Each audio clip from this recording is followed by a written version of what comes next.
اذا سألتموهن متاعا فاسألوهن من وراء حجاب ذلكم أطهر لقلوبكم وقلوبهن وما كان لكم أن تؤذوا رسول الله ولا أن تنكحوا أزواجه من بعده أبدا إن ذلكم كان عند الله عظيما صدق الله مولانا العظیم۔ اے ایمان والو، نہ داخل ہو نبی کے گھروں میں مگر یہ کہ اجازت دی جائے تمہارے لیے کھانے کی طرف، نہ انتظار کرنے والے ہو اس کے تیار ہونے کی،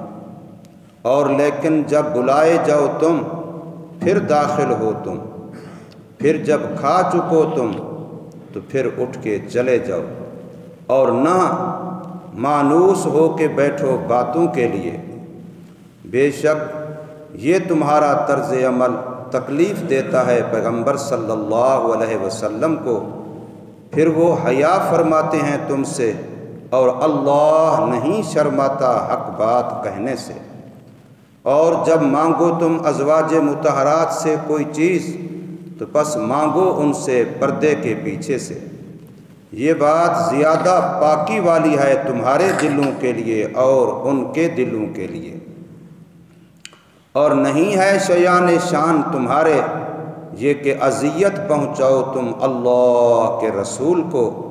اور نہ یہ کہ نکاح کرو تم اس کی بیویوں سے اس کے بعد کبھی بھی، بے شک یہ بات اللہ کے نزدیک بہت بڑی ہے۔ سورہ الاحزاب کی آیت نمبر 53 آپ حضرات کے سامنے پڑھی اور ترجمہ کیا ہے۔ اس میں 3 باتیں اصولی طور پر اللہ تبارک و تعالی نے ارشاد فرمائی ہیں۔ پہلی بات تو مہمان اور میزبان دونوں کو ضیافت اور مہمان نوازی کے آداب سکھلائے ہیں۔ دوسری بات پردے کے متعلق ہے کہ عورتوں کا پردہ، اور تیسری بات کہ مسلمان کے شایان شان نہیں کہ اس سے کوئی ایسا کام فعل بات ہو جس سے اللہ کے نبی محمد الرسول اللہ صلی اللہ علیہ وسلم کو اذیت اور تکلیف پہنچے۔ تو پہلی بات کے متعلق حدیث پاک میں آتا ہے کہ نبی پاک صلی اللہ علیہ وسلم نے حضرت زینب بنت جحش رضی اللہ تعالی عنہا کے نکاح کے بعد ولیمے کے لیے اپنے گھر میں کچھ صحابہ کرام رضوان اللہ تعالی علیہ مجمعین کو بلایا۔ تو پھر جب ولیمے کا کھانا کھا چکے تو اب یہ حضرات وہاں بیٹھے ہیں، آپس میں دین کی باتیں کر رہے ہیں، کوئی باتیں کر رہے ہیں۔ اب حضور صلی اللہ علیہ وسلم اور آپ کی اہلیہ بھی اسی کمرے، اسی مکان، اسی حجرے میں تھے، ابھی تک پردے کا حکم نہیں آیا تھا۔ تو اب ان کی خواہش یہ تھی کہ یہ چلے جائیں، کھانے سے فارغ ہو گئے، لیکن انہیں غنیمت سمجھا کہ چلو حضور صلی اللہ علیہ وسلم کے گھر میں بیٹھنے کا موقع ملا اور آپ کی صحبت میں بیٹھنے کا موقع ملا، تو جتنا ہی مزید فائدہ اٹھا سکتے ہیں اٹھا لیں۔ وہ اس خیال سے مجلس کو لمبا کر رہے ہیں، حضور صلی اللہ علیہ وسلم انتظار میں ہیں کہ یہ جلدی جائیں۔ حتیٰ کہ ایک حدیث پاک میں آتا ہے کہ سرکار صلی اللہ علیہ وسلم ایک مرتبہ اٹھ کے باہر چلے گئے اور دوسری ازواج مطہرات کے گھروں کی طرف چکر لگایا، واپس آئے تو یہ لوگ اب بھی بیٹھے تھے۔ تو حضور صلی اللہ علیہ وسلم پر مزید شاق گزرا، چاہے پردے کا حکم نہیں آیا تھا لیکن عورت ہونے کی وجہ سے بھی، شرم و حیا کی وجہ سے مردوں میں کھلے طور پر تو نہیں بیٹھ سکتی، تو اس وجہ سے اللہ تبارک و تعالی نے پھر یہ پہلی آیت کریمہ کا کچھ حصہ جو میں نے بتایا، پہلا مسئلہ وہ اللہ نے حصہ اتارا کہ جس وقت کسی کے ہاں جانا ہو، اول تو بغیر اجازت کے کسی کے گھر میں جاؤ نہیں، جب بھی جاؤ اجازت لے کے جاؤ۔ جیسے عام طور پر دیہاتوں میں، پینڈوں میں جہاں پردوں کا مسئلہ نہیں ہوتا، جو بھی آ رہا ہے، جس وقت آ رہا ہے، جس حال میں آ رہا ہے، کوئی بات نہیں، بس آ کے دروازے پر، کمرے کے اندر، چولہے پر اب آ کے پوچھے گا فلاں کدھر ہے، فلاں کدھر ہے، فلاں بات کیا ہے۔ تو اس کو گویا کہ دوسرے کے آداب کے خلاف اور اس کے حقوق کے خلاف قرار دیا گیا کہ کسی کے گھر میں بھی بغیر اجازت کے نہ جاؤ۔ حتیٰ کہ یہاں تک لکھا ہے آداب کے اندر کہ جیسے آج کل کا سسٹم ہے کہ گھر کے اندر الگ الگ کمرے ہیں کہ یہ کمرہ فلاں کا ہے، یہ کمرہ فلاں کا ہے، یہ فلاں کا، تو اس کے کمرے میں بھی کوئی دوسرا بندہ بغیر اس کی اجازت اطلاع کے نہ جائے۔ اس میں بھی بسا اوقات خرابی اور بگاڑ کا فتنہ کا خطرہ ہوتا ہے۔ کوئی بندہ اپنے کمرے میں کسی حال میں بھی ہو سکتا ہے، تو اس لیے اول تو یہ بتایا گیا ادب کہ لا تدخلوا، سرے سے کسی کے گھر میں داخل ہی نہ ہو، اور اگر داخلہ ہو تو پھر اجازت کے ساتھ ہو، اجازت کے بغیر نہ ہو۔ اور اجازت کے ساتھ جب ہو، اگر تو کھانے کے لیے بلایا ہے تو پھر جب کھانا تیار ہو چکے اب وہ بلائیں کہ کھانا تیار ہے آ جاؤ۔ یہ نہ ہو کہ کھانا تیار ہونا ہے 2 گھنٹے بعد، تم 2 گھنٹے پہلے جا کے اسی گھر میں انتظار میں بیٹھے ہو کہ کھانا پکے گا تو پھر ہم کھائیں گے۔ تو یہ انتظار میں پہلے جا کے بیٹھنا یہ بھی آداب کے خلاف کہا گیا ہے۔ اور بعض لوگوں نے یہ بھی لکھا ہے مفسرین نے کہ بعض علاقوں میں یا بعض لوگوں کی یہ عادت ہوتی ہے کہ کسی کے پاس گئے، ابھی کھانے کا وقت تو نہیں ہے، لیکن جان بوجھ کے بات کو لمبا کریں گے کہ تاکہ کھانے کا وقت ہو جائے اور یہ مجھے کہنے پہ مجبور ہو کہ جی اب کھانا کھا کے جاؤ۔ تو اس وجہ سے بھی نہ ان مجلس کو لمبا کرو کہ چلو کسی طریقے سے کھانا تیار ہو جائے، کھانے کا وقت آ جائے، تو پھر انہوں نے خود تو کھانا ہی کھانا ہے، تو پھر ظاہر ہے مجھے بھی کہیں گے تو میں بھی کھا کے چلا جاؤں گا۔ تو اس طریقے سے بھی انتظار اور اس طریقے سے کھانے کا انتظار یہ بھی فرمایا نہ کیا جائے۔ اور فرمایا کہ جس وقت کھانا تیار ہو جائے، اب تمہیں بلایا جائے کہ آ جاؤ کھانا تیار ہے، تو اب بھی جاؤ، لیکن اتنے وقت کے لیے جتنے میں کھانے والی ضرورت پوری ہوتی ہے۔ اور جس وقت کھانا کھا چکو تو فانتشروا، فوراً وہاں سے اٹھ کے چلے جاؤ۔ ہاں اگر جگہ ہی ڈیرا ہے، جگہ ہی بیٹھک ہے، جگہ ہی ایسی ہے کہ پتہ ہے کہ دوست نے بلایا اس لیے ہے کہ کھانا ایک بہانہ ہے اور اس کے بعد ہم نے گپ شپ لگانی ہے یا کوئی دین کی بات ہے، کوئی مشورہ ہے، کوئی بات اس طرح کی ہے، پھر ٹھیک ہے، پھر بیٹھنے میں کوئی حرج نہیں ہے۔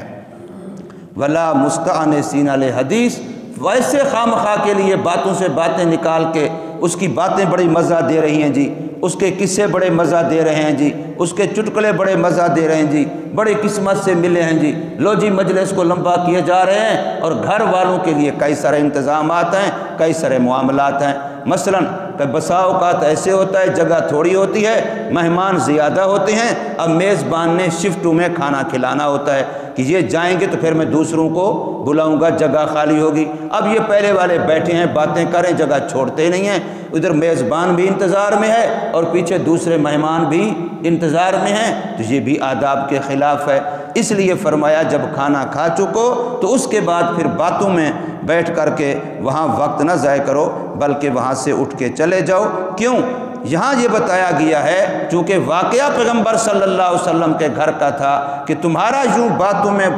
مشغول ہو کے بیٹھے رہنا یہ اللہ کے نبی محمد صلی اللہ علیہ وسلم کو اذیت دیتا ہے۔ حضور صلی اللہ علیہ وسلم دل سے یہ چاہتے تھے کہ آپ لوگ یہاں سے چلے جائیں، اٹھ جائیں، چونکہ وہ فیملی گھر ہے، رہائش کا گھر ہے، تو اس لیے حضور صلی اللہ علیہ وسلم کے دل کی خواہش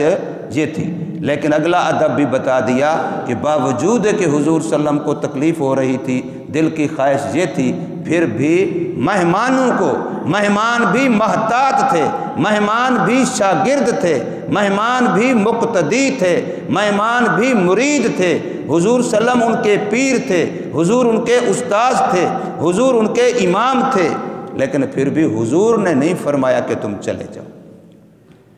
آپ صلی اللہ علیہ وسلم نے پھر بھی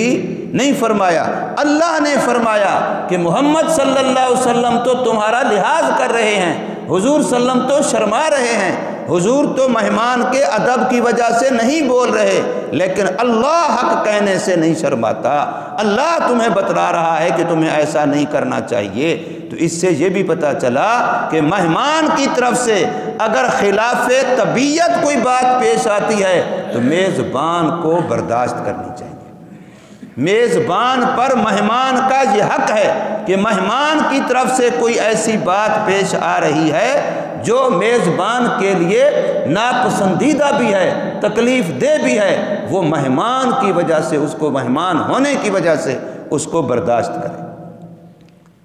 مشہور واقعہ ہے کہ حضرت مولانا حسین احمد مدنی رحمۃ اللہ تعالی علیہ، جو دارالعلوم دیوبند کے شیخ الحدیث تھے اور اپنے وقت کے بہت بڑے شیخ طریقت بھی تھے، ان کے پاس ایک ایسا مہمان آیا جس نے کہا کہ میں تو حقے کا عادی ہوں۔ تو حضرت نے اس کے لیے حقے کا انتظام کیا اپنے گھر،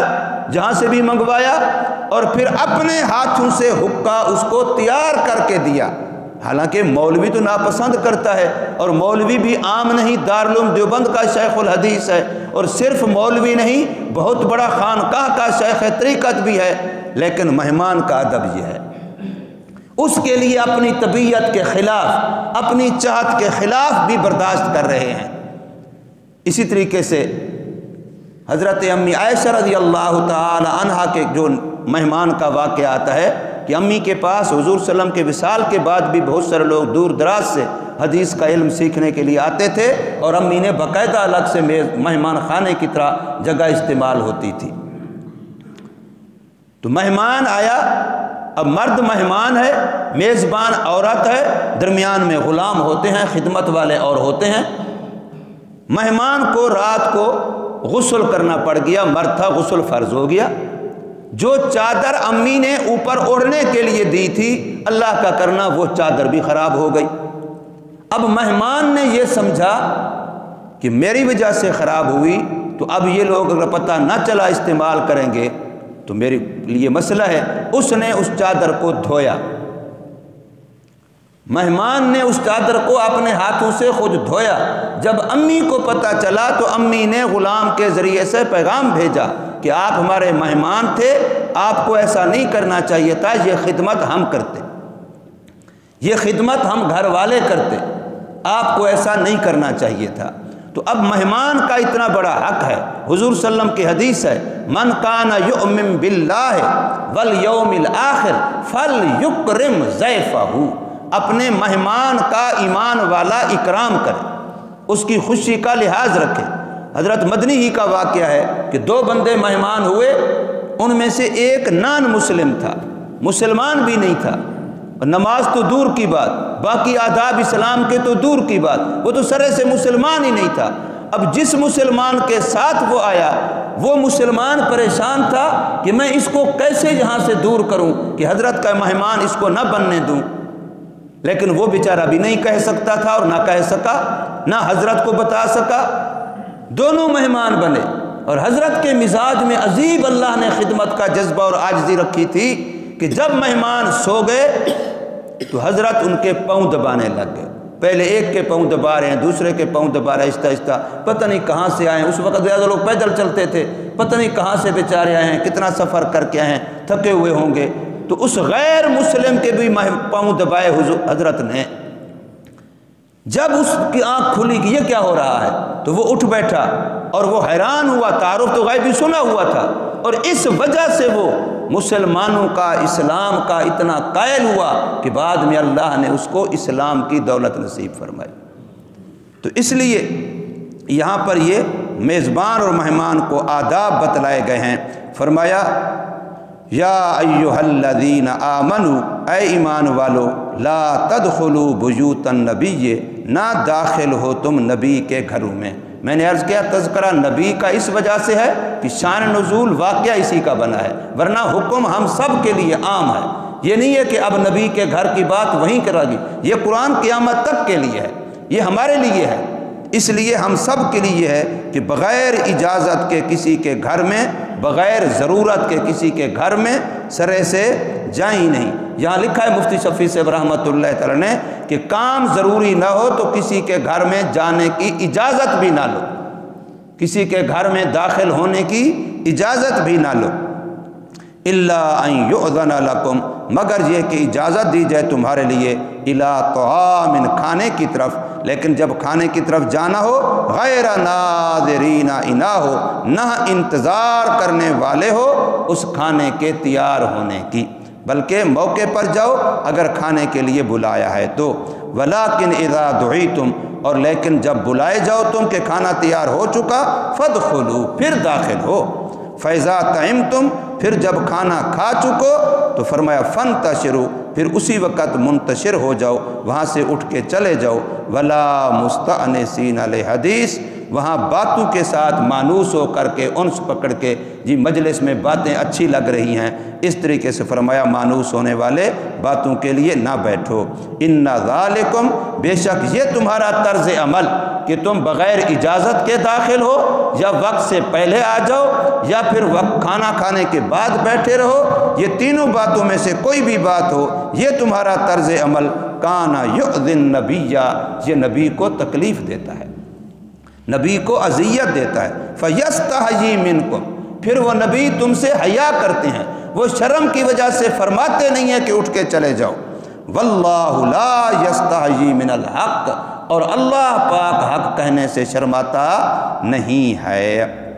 بلکہ اللہ نے پھر یہ وحی اتار کے ادب بتلایا۔ اور یاد رکھیے، دیکھیے ذرا کہ صحابہ کرام سے بظاہر تو کوتاہی ہوئی ہے کہ کھانے کے بعد مجلس لگا کے نبی کے گھر بیٹھ گئے ہیں، لیکن ان کی کوتاہی بھی قیامت تک آنے والی امت کے لیے رحمت بن گئی ہے کہ اس کی وجہ سے اللہ نے ہمیں اس مسئلے کی کتنی بڑی وضاحت بتلا دی، آداب بتلا دیے، اور اس کا ذریعہ کیا بنے؟ صحابہ کرام بنے۔ تو جب ان کی ایک کوتاہی پر بھی امت کو اتنا کچھ علم مل جاتا ہے تو ان کے جو صحیح جد و جہد ہے دین کے لیے، اس پر اللہ پاک امت کو کیا دیں گے۔ آج اتنا ہی، انشاءاللہ اگلے مسئلے بعد میں۔